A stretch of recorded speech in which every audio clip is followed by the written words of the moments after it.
redaktor Wiech. Kuba Wiech zajmuje się energetyką. Ten, kto śledzi, ci z Was, którzy śledzą tematy technologiczno, ale energetyczne, tego nazwiska i tej osoby nie mogą nie znać. Jakub jest bardzo aktywny w mediach społecznościowych, pracuje w portalu energetyka24.pl i defense24.pl. Jest osobą, jak czegoś nie wiecie, o sprawach energetycznych, nie tylko o technologii, ale także o rozwiązaniach prawnych, dzwońcie do Jakuba Wiecha, bo on wie.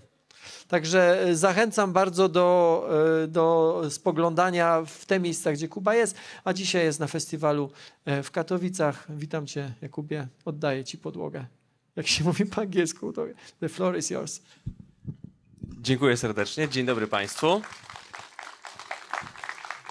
Nazywam się Jakub Wiech, jestem zastępcą redaktora naczelnego serwisu Energetyka24 i postaram się sprostać temu pięknemu przywitaniu, które pan dr Rożek wygłosił.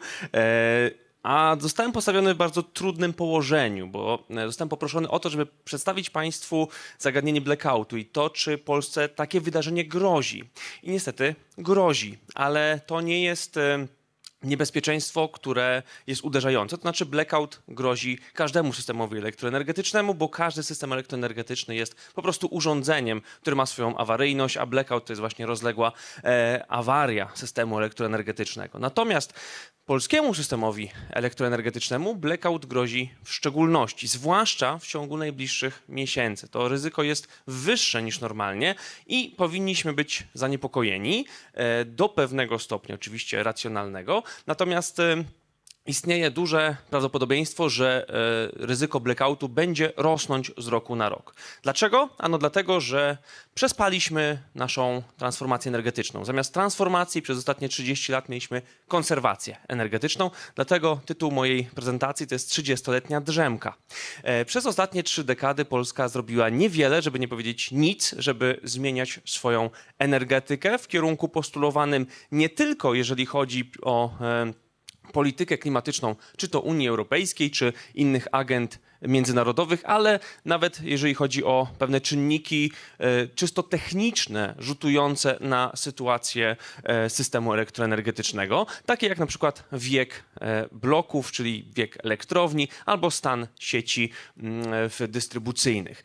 I niestety z tej 30-letniej drzemki, trwającej od początku III Rzeczpospolitej zostaliśmy gwałtownie wybudzeni w roku 2019 i to gwałtowne budzenie przypominające, mówiąc obrazowo, taką serię budzików, które my odruchowo wyłączamy, chcąc jeszcze kontynuować te resztki snu, trwa do dzisiaj. To znaczy cały czas jeszcze nie potrafimy się dokładnie, dobrze przebudzić, żeby zdać sobie sprawę, w jakiej sytuacji jesteśmy. A jesteśmy w sytuacji bardzo trudnej i trudy tej sytuacji niedługo zobaczą Państwo na własnych rachunkach za energię elektryczną, albo nawet już Państwo zobaczyli, jeżeli śledzą Państwo dokładnie to, co Państwo dostają od swoich operatorów. A tak właśnie może zacznę od takiego pytania kontrolnego. Kto z Państwa wie, ile kosztuje paczka chipsów Lay's w Żabce, dajmy na to?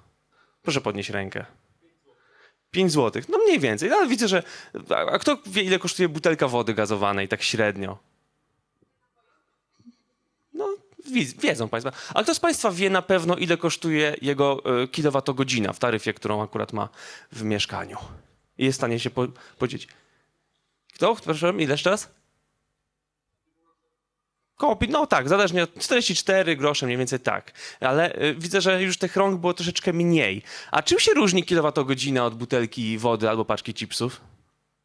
Niczym. W sensie to jest taki sam towar konsumpcyjny, jaki mamy dostępny na rynku. To jest takie samo dobro, które my zużywamy i powiem więcej, myślę, że w ciągu dnia zużywają Państwo niepomiernie więcej kilowatogodzin niż paczek chipsów.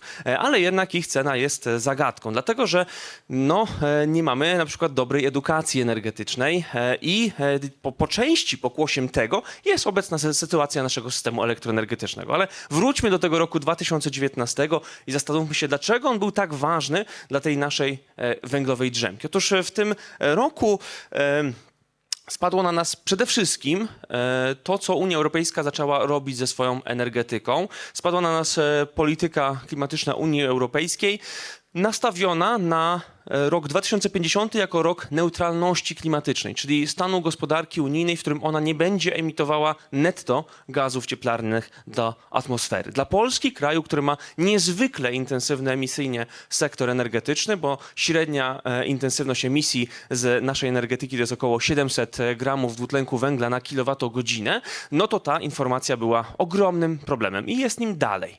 Natomiast razem z tym, razem z dążeniami Unii Europejskiej do osiągnięcia neutralności klimatycznej, przyszło jeszcze takie, można powiedzieć, dążenie międzyetapowe, mianowicie pakiet Fit for 55, który zaczął być tworzony w roku 2019, a który miał usadowić gospodarkę Unii Europejskiej na ścieżce do osiągnięcia tej neutralności klimatycznej w roku 2050. I już w roku 2030 powinniśmy osiągnąć bardzo głębokie redukcje emisji z naszych gospodarek. Powinniśmy też wdrożyć na przykład znacznie szersze systemy handlu emisjami niż te, które już obowiązują, a te obowiązujące już teraz są i tak gigantycznym obciążeniem dla polskich spółek elektroenergetycznych i też pośrednio dla nas wszystkich, bo ponosimy ich koszty w naszych rachunkach za prąd. Ale to nie wszystko. Polityka klimatyczna Unii Europejskiej to nie jest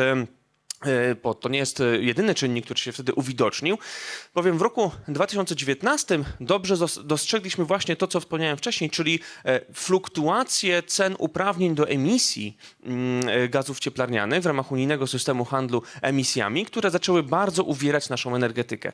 Nagle okazało się, że w Polsce prąd zaczął drożeć z tego właśnie względu, że wzrosły ceny uprawnień do emisji. I one rosły praktycznie nieprzerwanie od tego 2019 roku. W roku 2021 rosły ekstremalnie szybko, bo w ciągu zaledwie 12 miesięcy cena uprawnienia do emisji 1 tony dwutlenku węgla w ramach systemu handlu emisjami skoczyła z 30 euro do 90 euro, a warto zauważyć, że na przykład elektrownia Bełchatów, tylko jedna elektrownia Bełchatów rocznie wyrzuca z siebie 30 milionów ton dwutlenku węgla i za to wszystko trzeba zapłacić. I widzimy to właśnie między innymi na naszych rachunkach. Natomiast w roku 2019 uwidocznił się jeszcze jeden problem, który potem stał się coraz bardziej jaskrawy, mianowicie deficyt mocy energetycznych w polskim systemie. To znaczy brakowało nam elektrowni. Okazało się, że nasz park jednostek wytwórczych jest zbyt skromny względem naszego zapotrzebowania. Mówiąc inaczej, musieliśmy przestawić się na import energii, która w chwili importu jest dosyć droga. To zjawisko zaczęło się bardzo mocno uwidaczniać w latach kolejnych, na przykład w grudniu roku 2021, kiedy operator polskiego systemu elektroenergetycznego musiał prosić awaryjnie operatorów państw ościennych o to, żeby pożyczyli nam trochę swoich mocy. To znaczy kraje takie jak Ukraina, Słowacja, Szwecja, Niemcy zrzuciły się na naszą energetykę, ratując nas w chwili próby, bo nie mogliśmy naszymi własnymi siłami skompletować naszej tak zwanej rezerwy systemowej, to znaczy pewnej puli jednostek, która nie jest włączona jakby do systemu, ale jest cały czas w gotowości na wypadek, gdyby w pewnej elektrowni doszło do awarii. A takie awarie też się w Polsce zdarzają i to awarie bardzo poważne, bo na przykład elektrownia Jaworzno i jeden z bloków tej elektrowni co chwilę doznaje jakiejś awarii i nie jest w stanie normalnie pracować. W roku 2021 cała praktycznie elektrownia Bełchatów została wyrzucona z systemu wskutek awarii w jednej tylko sieci, w stacji rozdzielczej. Więc polska energetyka zaczyna coraz bardziej zauważać, że opiera się na elektrowniach budowanych jeszcze w czasach pierwszego sekretarza Edwarda Gierka. A warto podkreślić, że te jednostki miały czas projektowy pracy około 40-50 lat. Z perspektywy życia człowieka nie wydaje się to jeszcze tak dużo, ale bloki, które docierają już do tych granic, po prostu stają się bardzo awaryjne. No i oczywiście też odstają swoimi parametrami, chociażby emisyjności od innych jednostek, które są młodsze. I to wszystko, te wszystkie rzeczy zaczęły bardzo mocno uderzać w nasze bezpieczeństwo energetyczne. Do tego dołożyły się jeszcze perturbacje w sektorze górniczym. To jest też trudne w tym momencie opowiadać Państwu, bo jest Barburka, to jest święto przecież górników. Powinniśmy dołączyć się do nich z radosnym świętowaniem, ale ja niestety będę odstawał na tym polu trochę i przyjdzie mi powiedzieć parę gorzkich słów o polskim sektorze wydobywczym, ale nie są o samych górnikach, co bardziej o związkach zawodowych. Ale zastanówmy się teraz, czy to wszystko było konieczne. To znaczy, czy musieliśmy znaleźć się w takiej sytuacji, w takiej dramatycznej sytuacji, w jakiej się znaleźliśmy. I odpowiedź brzmi, no nie. Mogliśmy uniknąć przynajmniej części tych problemów, które zanotowaliśmy na przestrzeni ostatnich kilku lat, gdybyśmy w porę podjęli pewne działania. To znaczy, gdybyśmy nie przebywali przez te ostatnie 30 lat w tej właśnie węglowej drzemce, w tym takim swobodnym letargu, nieobarczonym koniecznością pewnych działań w sektorze energetycznym. Jakie to były działania? Co mogliśmy dokładnie zrobić? Pierwszą szansą, zacznę właśnie od tej może barburkowej osnowy dzisiejszego spotkania. Pierwszą szansą, której nie wykorzystaliśmy, to były zmiany w sektorze górniczym. W sektorze, który niestety z przyczyn w zasadzie obiektywnych powinien być już zamykany. To są bardzo gorzkie słowa, jeszcze raz to podkreślę, w takim dniu jak barburka, ale niestety powinnością dziennikarza, a takim zawodem się param, jest przedstawianie faktów i rzeczywistości tak, jak się mają naprawdę. Więc sytuacja wygląda w górnictwie tak, że duża część polskich kopalń węgla energetycznego jest nierentowna, w zasadzie trwale i niewiele możemy z tym zrobić. Polski sektor górniczy zaczyna powoli ciążyć coraz bardziej na energetyce i trochę ją stopować w rozwoju, bo żyje w pewnej symbiozie z elektrowniami spalającymi ten polski węgiel, bo polskie elektrownie węglowe korzystają głównie w ponad 80% z surowca krajowego, no ale przez brak inwestycji odnotowany latami w kopalniach mamy dramatycznie niską wydolność, jeżeli chodzi o te zakłady. Mamy efektywność wydobycia na poziomie zbliżonym do końca XIX wieku. Więc no, nie da się z takim górnictwem cały czas funkcjonować, a co więcej, jest to sektor, który pochłania bardzo dużo naszych pieniędzy. Mówię naszych, bo dorzucamy się do górnictwa my jako podatnicy w formie pomocy publicznej. I żeby nie być gołosłownym, podam taką jedną liczbę. W latach 1990-2022 my, podatnicy, dorzuciliśmy się do sektora węglowego, patrząc całościowo jako sektor złożony z przemysłu wydobywczego i energetycznego, kwotą 260 miliardów złotych. To się wydaje trudne do ogarnięcia, takie pieniądze, ale posłużę się przykładem. Gdybyśmy te pieniądze wydali na coś innego, na przykład na energetykę jądrową, to moglibyśmy zbudować za tą kwotę 2 takie programy jądrowe, o których dzisiaj dyskutujemy, czyli mielibyśmy około, no łagodnie licząc, 12-18 gigawatów mocy zainstalowanej w energetyce jądrowej w Polsce. Bylibyśmy jak Francja, to znaczy mielibyśmy mniej więcej 70% energii elektrycznej z atomu. Zupełnie by nas nie obchodziło to, czy Unia Europejska bardziej dośrubuje swoje systemy handlu emisjami, czy nie. Nie obchodziłaby nas specjalnie intensywność emisyjna naszej energetyki. Ona byłaby bardzo, bardzo niska, tak jak francuska, czyli średnio od 20 do około 100 w porywach gramów CO2 na kilowatogodzinę, więc no, co najmniej 7 razy mniejsza niż Polska.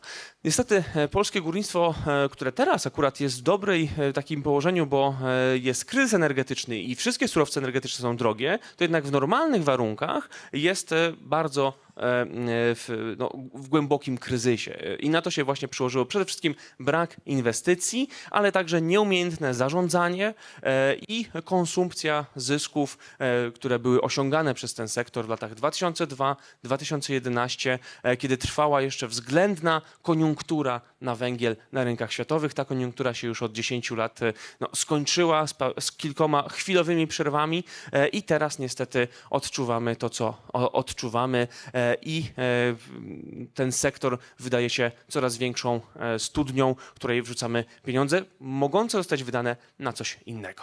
Ale to nie jedyna szansa, którą zmarnowaliśmy.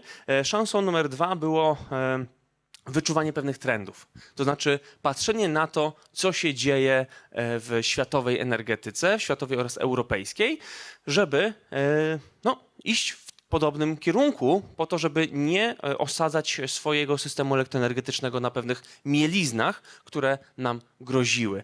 I nie trzeba było wielkiej uwagi, żeby zauważyć, iż Unia Europejska w szczególności, ale mówiąc szerzej też świat Zachodu, kieruje swój sektor energetyczny w stronę zmniejszania emisyjności energetyki, zmniejszania intensywności też emisji systemu energetycznych. I to w zasadzie mogliśmy spokojnie już ustalić na początku lat 90., kiedy powstawały pewne zręby porozumień na kanwie ONZ w sprawie ochrony klimatu i gdzie bardzo duży nacisk kładziono na obniżanie emisji z energetyki, ale już na pewno Polska powinna wyłapać te trendy po roku 2004, kiedy to weszliśmy do Unii Europejskiej i widzieliśmy, co Unia chce robić ze swoją energetyką. A Unia już w roku 2007 zasygnalizowała nam bardzo wyraźnie, że chcemy między innymi jako Europejczycy obniżać nasze emisje. Mówił o tym tak zwany pakiet 20 na 20, który zakładał, że do 2020 roku Unia Europejska ma osiągnąć redukcję emisji w wymiarze co najmniej 20%, licząc od roku 1990. I to już nas powinno kierować na pewne określone tory rozwoju naszej energetyki w stronę budowy nowych, czystych źródeł, które będą faktycznie naszą emisyjność zmniejszać.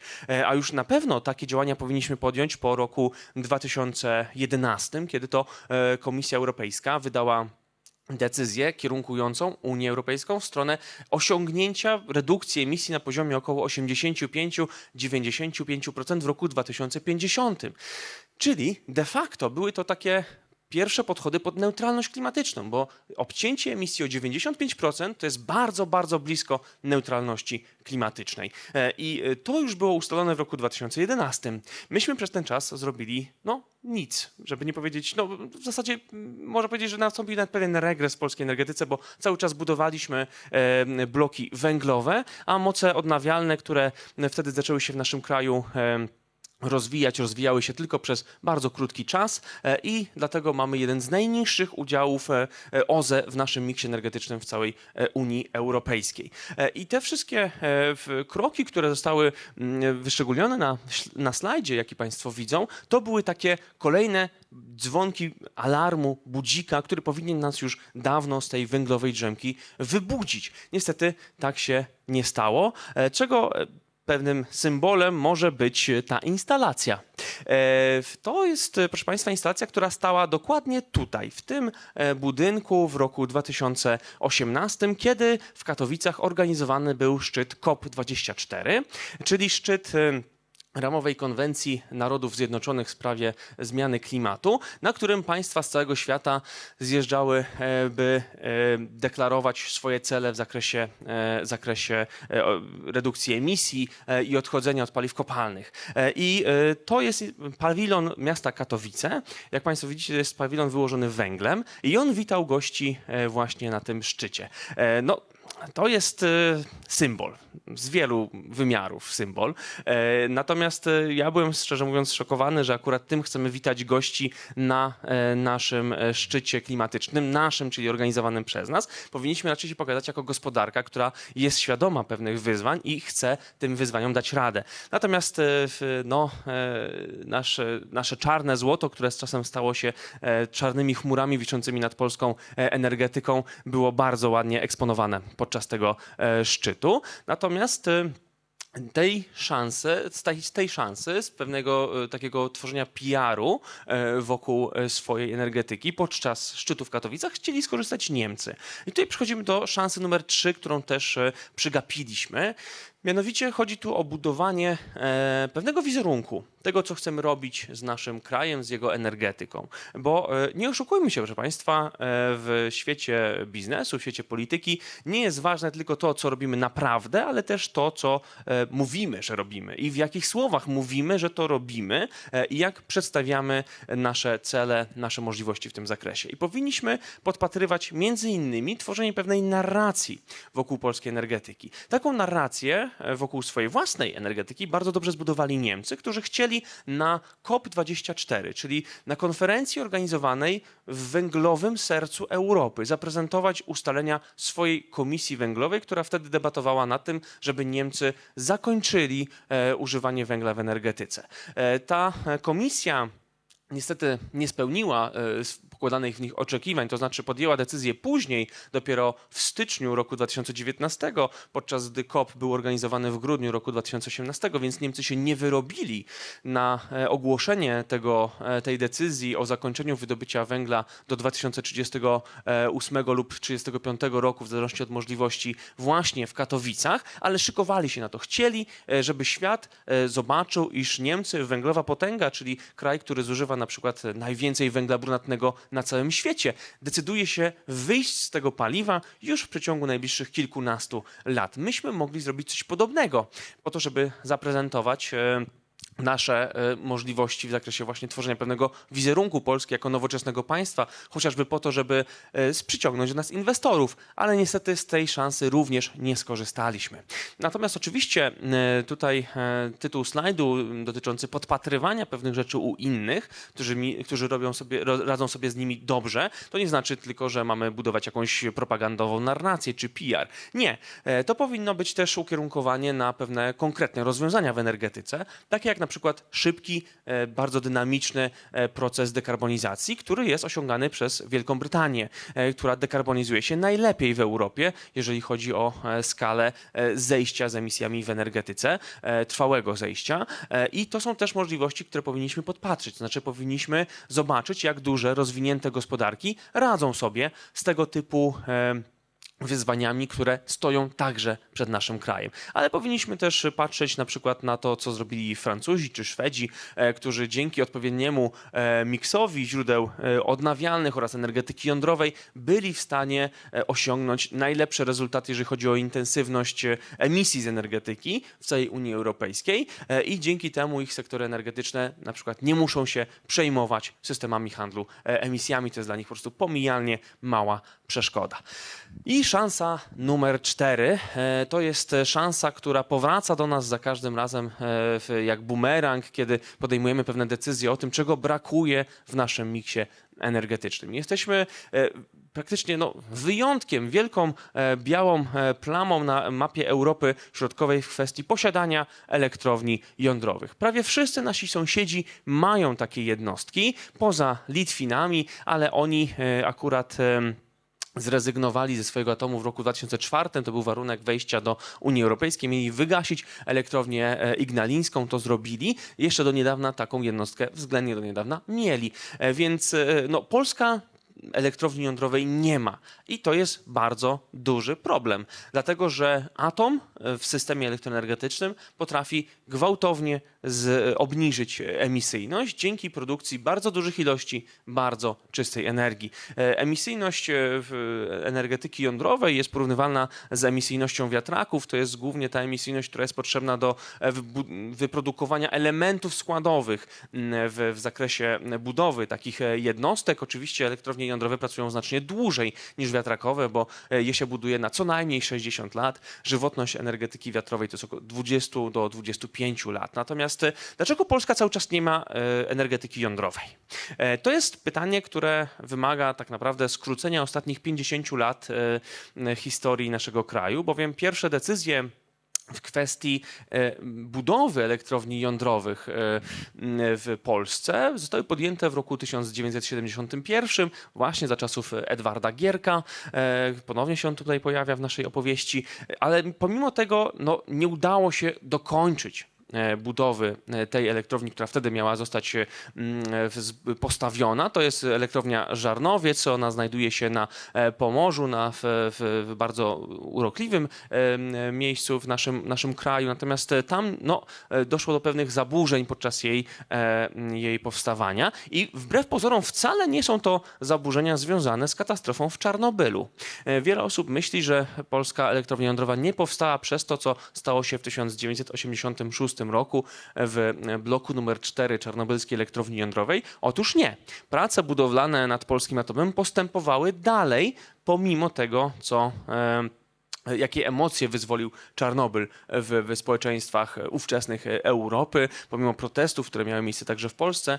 Dopiero w roku 1988 przyszło zamrożenie tej budowy elektrowni w Żarnowcu, a w roku 89 i 90 decyzje w kwestii likwidacji projektu. Ale te decyzje były związane już z polityką nowego rządu w Polsce. One były podyktowane z jednej strony głębokim kryzysem ekonomicznym, w której znalazła się nowo powstająca III Rzeczpospolita, ale także były one związane z presją górniczych związkowców, którzy wtedy byli ogromną siłą i byli w stanie przeforsować pewne swoje wizje dotyczące energetyki, a traktowali oni energetykę jądrową jako zagrożenie dla sektora wydobywczego i sektora węglowej energetyki zawodowej.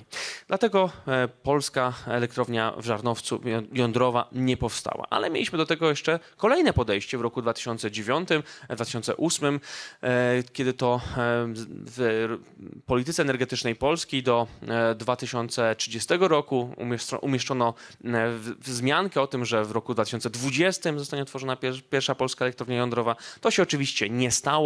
Myślę, że można ten epizod potraktować jako coś, co było pewnego rodzaju grą z Komisją Europejską. To znaczy myśmy chcieli pokazać Komisji Europejskiej, że faktycznie ten atom stawiamy, realnie tego nie robiąc. Dzięki temu przedłużyliśmy możliwości finansowania naszego górnictwa, energetyki węglowej i w ten sposób uniknęliśmy bardzo gwałtownej transformacji, która powinna być wtedy podjęta. Po prostu przerzuciliśmy na kolejny slot czasowy te działania. Teraz trwa kolejne, trzecie poważne podejście do energetyki jądrowej w Polsce.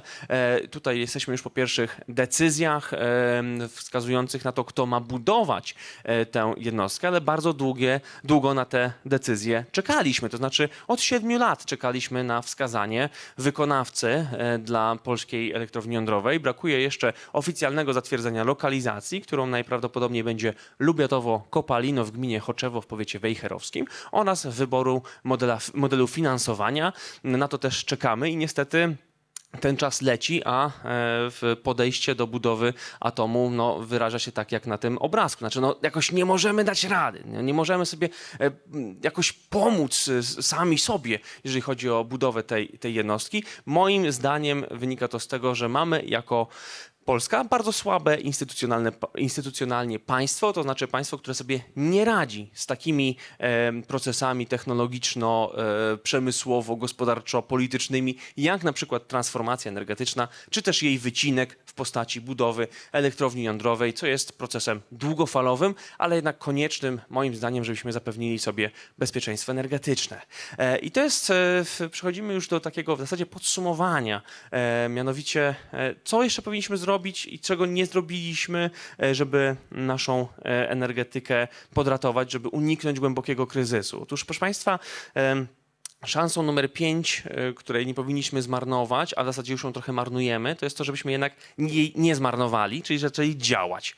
Mianowicie, patrząc na naszą energetykę, to widzimy, że potrzeba pilnych działań jest wręcz dojmująca, bowiem mamy głęboki deficyt mocy zainstalowanej, który będzie się tylko powiększał i to powiększał gwałtownie, zwłaszcza po roku 2025, czyli po roku, w którym przestaje obowiązywać tak zwany rynek mocy dla elektrowni węglowych. Innymi słowy mówiąc, te jednostki nie będą mogły korzystać z pewnego rodzaju wsparcia finansowego, które jest im wypłacane za gotowość do produkcji energii, więc będą jeszcze mniej rentowne i przez to duża część z nich, te najbardziej intensywne emisyjnie jednostki będą po prostu wyłączane.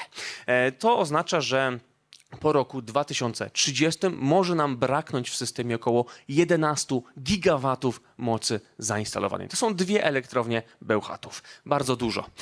Nie poradzimy sobie z tym najprawdopodobniej i te 11 gigawatów to jest oczywiście czarny scenariusz, który jednak po części już się urzeczywistnia, ale jeżeli do tego dojdzie, to stracimy konkurencyjność gospodarczą. To znaczy będzie nam brakować mocy w systemie, więc będziemy musieli ją albo importować, albo żeby zapewnić jakąś względną stabilność naszego systemu energetycznego, będziemy musieli ograniczać podaż energii dla niektórych grup odbiorców, przede wszystkim dla przemysłu. I proszę sobie teraz zadać pytanie, kto zbuduje fabrykę w kraju, który nie jest w stanie wyposażyć swojej gospodarki w dostatecznie dużo, dostatecznie taniej energii? No nikt, bo po co? Zwłaszcza, że przecież w okolicy będzie mnóstwo świetnych miejsc do budowy takich zakładów, na przykład na bliskiej nam geograficznie Słowacji, gdzie nie przespano tych szans i teraz za 2-3 lata słowacka energetyka będzie praktycznie bezemisyjna, bowiem Słowacy wykorzystali fakt, że mieli postawione jeszcze w czasach Czechosłowacji elektrownie jądrowe, nie zrezygnowali z budowy elektrowni Mochowce, która była tak samo jak elektrownia Żarnowiec przez pewien czas w głębokich tarapatach finansowych, ale Słowacy zamiast z niej zrezygnować po prostu zamrozili ten proces inwestycyjny i odmrozili go już w latach 90. No i dzięki odpowiedniemu miksowi energetyki jądrowej i źródeł odnawialnych mają teraz praktycznie prawie bezemisyjną energetykę, mogą z tego korzystać. My niestety jesteśmy daleko w tyle za Słowacją i powinniśmy ten dystans zmniejszać. Natomiast w sytuacji, w której nam brakuje tych mocy, może się też wydarzyć to, o czym mówiliśmy na wstępie do naszych rozważań, to znaczy blackout, bowiem można sobie wyobrazić sytuację, w której Polska ma głęboki deficyt mocy zainstalowanej, nie jesteśmy w stanie importować dostatecznie dużo mocy, bo akurat w systemach energetycznych naszych sąsiadów też występuje pewien deficyt, bardzo łatwy do osiągnięcia w obecnej sytuacji kryzysu energetycznego, który przecież może powracać. No i okazuje się, że jeszcze do tego dochodzi na przykład awaria w jakiejś starej jednostce węglowej. Operator nie ma co zrobić i po prostu jest głęboka awaria, kaskadowe wyłączenia bloków i blackout. Właśnie, blackout jako sytuacja, bo to też powinniśmy tutaj omówić. Kto z Państwa jest gotowy na blackout? To mnie ciekawi, bo to sformułowanie się przewija w ostatnich dniach w mediach, odmieniane przez wszystkie przypadki, ale kto z Państwa ma na przykład dostatecznie dużo gotówki w domu, by poradzić sobie przez 4 dni bez możliwości płatności elektronicznych? Nie widzę rąk do góry podniesionych, więc no to niedobrze. A kto z Państwa na przykład wie, gdzie znajduje się w jego najbliższym otoczeniu najbliższy komisariat policji? To już trochę więcej osób, to jest pocieszające. A kto z Państwa potrafi sobie wyobrazić sytuację, w której przez 3-4 dni nie ma dostępu do bieżącej wody z kranu? Bo musicie Państwo wiedzieć, że w sytuacji blackoutu, czyli awarii systemu elektroenergetycznego, nie będą pracować także wodociągi, które przecież są zasilane elektrycznością. Te pompy, które tam pracują dzięki energii z sieci i w sytuacji jej odłączenia przechodzą przez pewien czas na zasilanie awaryjne, ale to jest szybko wyczerpywalne. Jeżeli nie zostanie dowiezione paliwo do agregatów, no to wodociągi też przestaną działać. Już nie będę pytał o to, kto sobie potrafi poradzić bez telefonii komórkowej, bo przecież maszty tej sieci komórkowej też są zasilane przez prąd elektryczny, więc w sytuacji blackoutu nie mamy też dostępu do podstawowych narzędzi komunikacji. Ale niestety na blackout powinniśmy być gotowi z czystej przezorności i też ze względu na to, że jesteśmy coraz bardziej na niego narażeni. Oczywiście to jest taki, można powiedzieć, najczarniejszy scenariusz, bowiem wcześniej jeszcze mamy kilka takich możliwości osłonowych, żeby do niego nie dopuścić, ale powinniśmy być chyba gotowi także i na niego. Natomiast zagrożenie blackoutem w Polsce naprawdę może rosnąć i obawiam się, że tutaj też nie wykorzystujemy tej szansy, bo można określić obecną sytuację jako szansa, na to, żeby tłumaczyć ludziom w oparciu o obecny kryzys energetyczny, jak się do tego blackoutu przygotować, co zrobić, żeby nie doszło tutaj do jakichś niepokojów społecznych, czy żeby po prostu nie doszło do katastrofy. Możemy się paradoksalnie w tym momencie dużo nauczyć na przykładzie Ukrainy, która niestety jest odcinana przez Rosjan atakami rakietowymi od energii elektrycznej i tam widać, jakie mechanizmy są potrzebne, żeby podtrzymać przy funkcjonowaniu społeczeństwo w sytuacji blackoutu. Natomiast kluczową przeszkodą tutaj, jeżeli chodzi o nasze możliwości transformacji energetycznej, o możliwości budowy nowoczesnej energetyki, no, z jednej strony jest właśnie słabość instytucjonalna naszego państwa, która się objawia w pewnych projektach, takich jak elektrownia jądrowa, ale też w projektach dotyczących chociażby mrożenia czy pewnego rodzaju powstrzymywania rozwoju źródeł odnawialnych, no ale też jest to pochodna w dużej mierze naszych wyborów politycznych, to znaczy tego, jak kształtujemy naszą scenę publiczną, jak pozwalamy pewnym politykom wypowiadać się na temat energetyki, albo się o niej nie wypowiadać. To znaczy mam wrażenie, że ten 2019 rok jest też pewnym przełomem, dlatego że dopiero wtedy w Polsce temat energetyki i klimatu zaczął się przewijać w kampaniach wyborczych. Do tego momentu nie mieliśmy wyborów, które były mocniej zogniskowane w obrębie tych kwestii, a od roku 2019 tak naprawdę wszystkie partie mają jakieś tam programy energetyczne zaszyte w swoich propozycjach dla wyborców, ale te programy często też pozostawiają bardzo wiele do życzenia. Tak samo jak wiele do życzenia pozostawia nasza debata publiczna, która często polega chociażby na odgrzebywaniu już dawno rozwiązanych mitów dotyczących globalnego ocieplenia, czy też wpływu człowieka na ten proces. Natomiast jeżeli spojrzymy tak przekrojowo na tą skalę wyzwań, no to okazują się one przygniatające, więc można zadać sobie pytanie, czy damy radę, czy podołamy tym wszystkim wyzwaniom, które przed nami stoją. I przyznam szczerze, chciałbym Państwu odpowiedzieć na to pytanie tak albo nie, ale nie potrafię. Z tego względu, że sytuacja jest naprawdę dynamiczna i bardzo wiele rzeczy, czy problemów, które się nawarstwiają, będą mogły zostać rozwiązane, jeżeli odpowiednio wcześnie, czyli dajmy na to teraz, podejmiemy pewne decyzje i one mogą zostać podjęte, tylko wymagają pewnej presji z naszej strony, ze strony obywateli. My możemy tę presję wywrzeć, jeżeli sami będziemy mieć świadomość tego, co się dzieje w naszej energetyce, świadomość tego, na jakie okoliczności jest ona wystawiona i też świadomość tego, co my możemy z tym zrobić jako państwo, jako jednostki, jako pewne instytucje. Na to pytanie jednak ponownie nie potrafię odpowiedzieć dokładnie. To wszystko zależy od nas, od tego, co będziemy robić w naszym życiu i jakich wyborów my sami podejmiemy, na przykład w przyszłym roku w związku z wyborami, czy też na płaszczyźnie codziennej, podnosząc pewne kwestie, czy to w rozmowach z naszymi bliskimi, działając jako powiedzmy propagatorzy wiedzy o energetyce, czy też już w szerszych kręgach, kiedy po prostu będziemy się aktywizować na przykład w życie społeczne, bo ono też jest potrzebne. Natomiast bardzo bym sobie życzył, żebyśmy byli pionierami budowy nowoczesnej, czystej, bezpiecznej energetyki, bo nas na to stać i pokazujemy na kilku przykładach w naszej historii, powiedzmy, energetycznej, że dajemy radę. Na przykład w kwestii budowy gazociągu Baltic Pipe albo w kwestii budowy terminala LNG w Świnoujściu, gdzie dobrze zidentyfikowaliśmy zagrożenia, byliśmy w stanie podjąć trafne decyzje i kontynuować pracę nad nimi aż do sukcesu w tym właśnie zakresie. Daliśmy radę, więc my możemy to robić, możemy dać radę, tylko musimy chcieć, musimy wiedzieć, jak to zrobić. Tutaj stawiam kropkę. Bardzo Państwu dziękuję za uwagę, a jeżeli są jakieś pytania z sali, to z chęcią na nie odpowiem.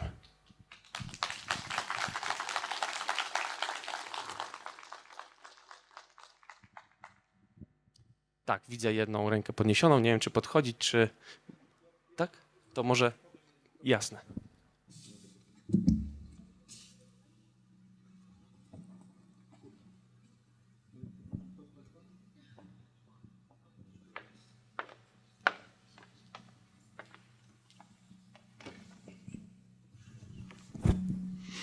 Świetna prezentacja, to po pierwsze, a po drugie Dziękuję. mam takie pytanie odnośnie tego, że Powiedziałeś o inwestowaniu w zielone nowe technologie, tylko de facto one nie są żadnym zabezpieczeniem do blackoutów, bo mamy fluktuację mocy w funkcji czasu.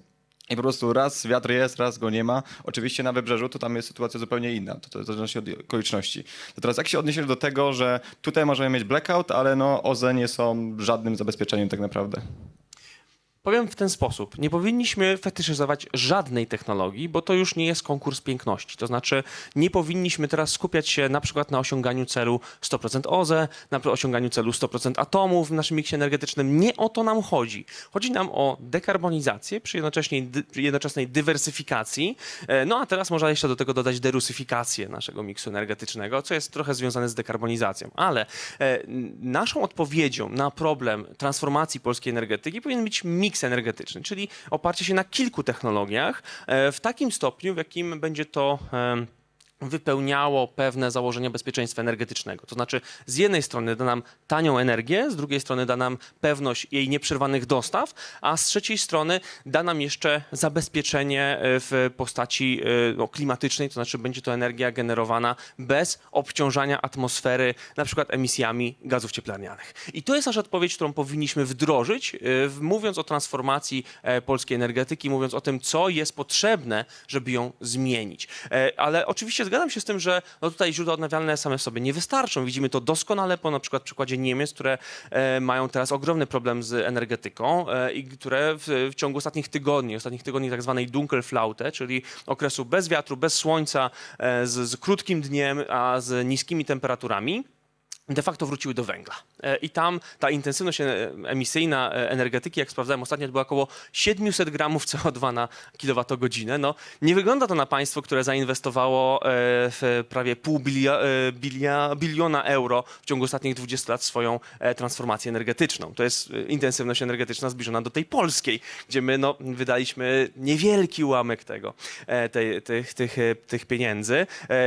No i tutaj może państwo dostrzegą jakiś schadenfreude w moich wypowiedziach. Po prostu uważam, że Niemcy popełnili ten błąd, którego myśmy nie powinni popełniać. Znaczy sfetyszyzowali pewne technologie. Skupili się na rozwoju bardzo konkretnej gałęzi technologicznej, źródeł odnawialnych, a na przykład wycinali energetykę jądrową, co jest błędem i co jest działaniem wbrew nauce, wbrew temu, co mówią klimatolodzy, co mówią inżynierowie o chociażby intensywności emisji z energetyki jądrowej.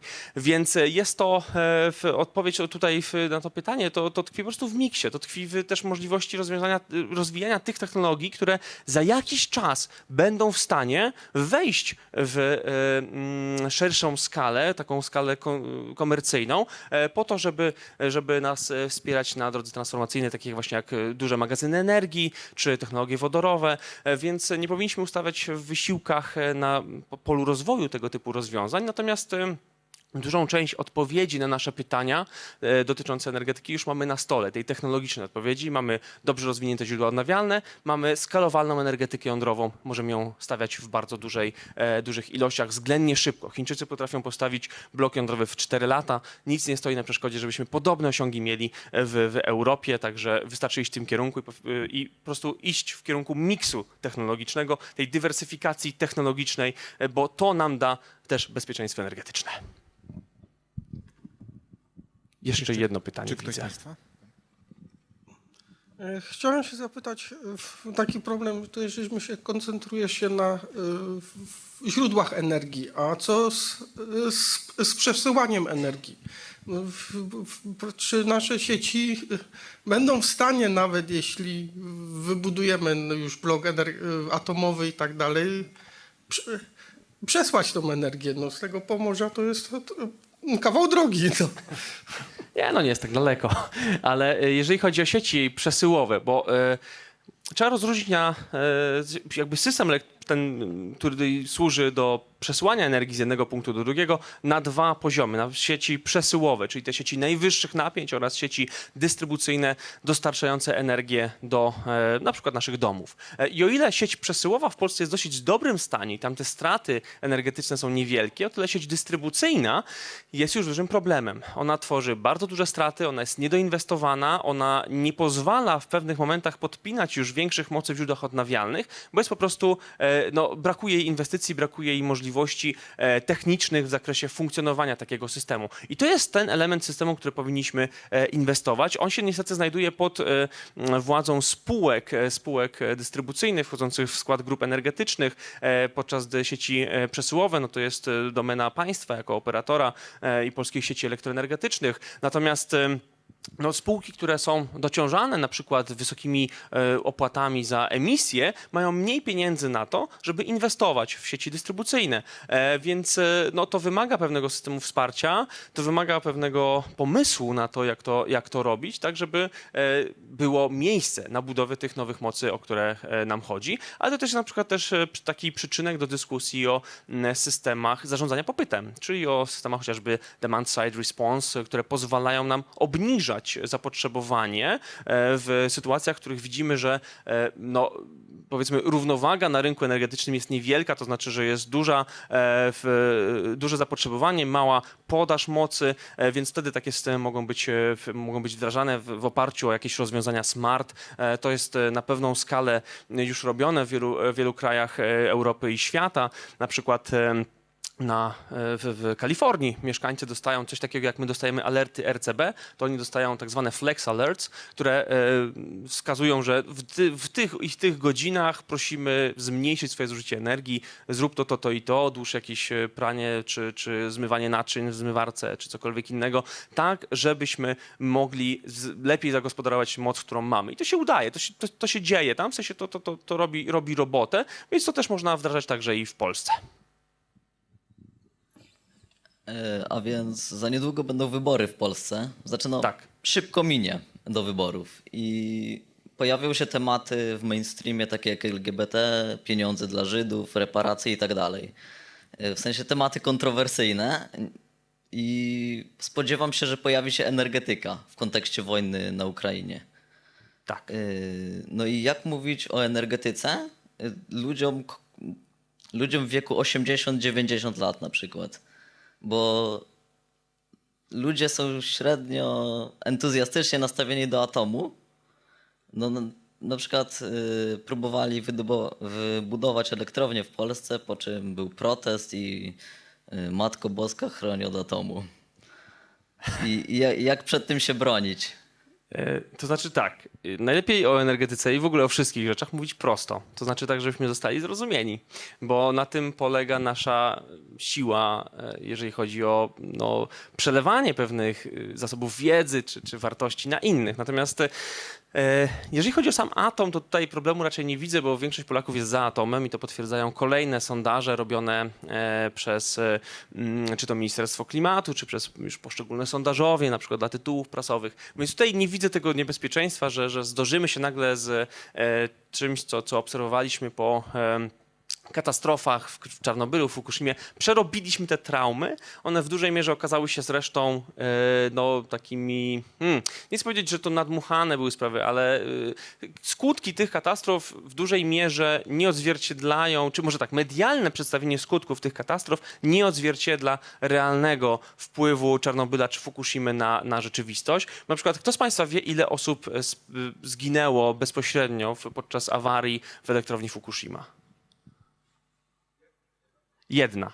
Ten człowiek się utopił, po prostu został zalany w grodzi, która była odcięta od innych pomieszczeń. Woda morska, która wdarła się do elektrowni, go zabiła. I zmarła jeszcze jedna osoba już w roku 2018, która została uznana za ofiarę radiacyjną przez sąd. Przez sąd, który orzekł odszkodowanie na rzecz jej rodziny właśnie ze względu na skutki popromienne. Natomiast dwie osoby jako bilans strat ludzkich, przyznają Państwo, to nie jest dużo. W sensie obiektywnie patrząc, ja wiem, że to brzmi cynicznie, ale obiektywnie patrząc na skalę katastrof, które obserwujemy chociażby w górnictwie, gdzie w jednym wybuchu metanu może zginąć kilkunastu górników, no to nie jest dużo. Zwłaszcza, że jeżeli chodzi też o skutki radiacyjne, to już teraz 95% tego terenu w elektrowni Fukushima, który został wyłączony pierwotnie z użytkowania, jest dostępny. Mogę się Państwu pochwalić, nawet miałem przyjemność jeść truskawki wyhodowane w prefekturze Fukushima. Bardzo dobre, swoją drogą. Więc te katastrofy często oddziaływały bardzo medialnie, aczkolwiek no, zostawiły ten ładunek emocjonalny, ale nie wyrządziły takich szkód, jakich myślimy, że wyrządziły. Proszę Państwa, no, przed Pałacem Kultury i Nauki w Warszawie promieniowanie tła jest większe lub równe tej dawce tła, którą dostajemy na większości strefy wykluczenia w Czarnobylu. Więc no, to też o czymś świadczy, prawda? I właśnie takimi przykładami można kruszyć ten mur, który jeszcze pozostaje, jeżeli chodzi o świadomość dotyczącą energetyki jądrowej. Tak można, takimi podchodami można trochę zmieniać naszą opinię o tych technologiach i to się daje zrobić. To generalnie robi robotę, więc polecam uzbroić się w ciekawostki, uzbroić się w takie obrazowe przykłady, bo w ten sposób można bardzo dużo zrobić w cudzej świadomości, zrobić dużo rzeczy pozytywnych, oczywiście negatywnych też, ale zachęcam Państwa jednak do robienia tych pozytywnych. Czy jeszcze ktoś z Państwa chciałby zadać pytanie? Dobrze. Tak, proszę. Krótkie pytanie z mojej strony. Wspominał Pan, że Niemcy wrócili do węgla, bo byli uzależnieni tam od surowców z Rosji, prawda? Ale my tu jesteśmy na takim zagłębiu. W ciągu ostatnich chyba 12 lat kilkanaście kopalni zlikwidowano tu i właśnie no, wojna za wschodnią granicą. Pytam w takim kontekście, czy te nasze kopalnie zamknięte węgla kamiennego awaryjnie można by eksploatować przez jakiś czas, powiedzmy kilkanaście miesięcy, tak żeby ten niedobór mocy uzupełnić, wesprzeć, ale docierają do Polaków informacje w ciągu ostatnich miesięcy, że te nasze szyby tych zamkniętych kopalni są zasypywane, kopalnie zalewane wodą. Niemcy tak nie robią i dzięki temu Niemcy mogli szybko wrócić, otworzyć te zamknięte kopalnie. U nas jest to niemożliwe. Proszę o komentarz. Niemcy nie otworzyli swoich kopalni. Niemcy zamknęli ostatnie kopalnie węgla kamiennego w roku 2018. Mają cały czas działające kopalnie węgla brunatnego, aczkolwiek te kopalnie węgla kamiennego, które zostały u nich zamknięte, są dalej zamknięte.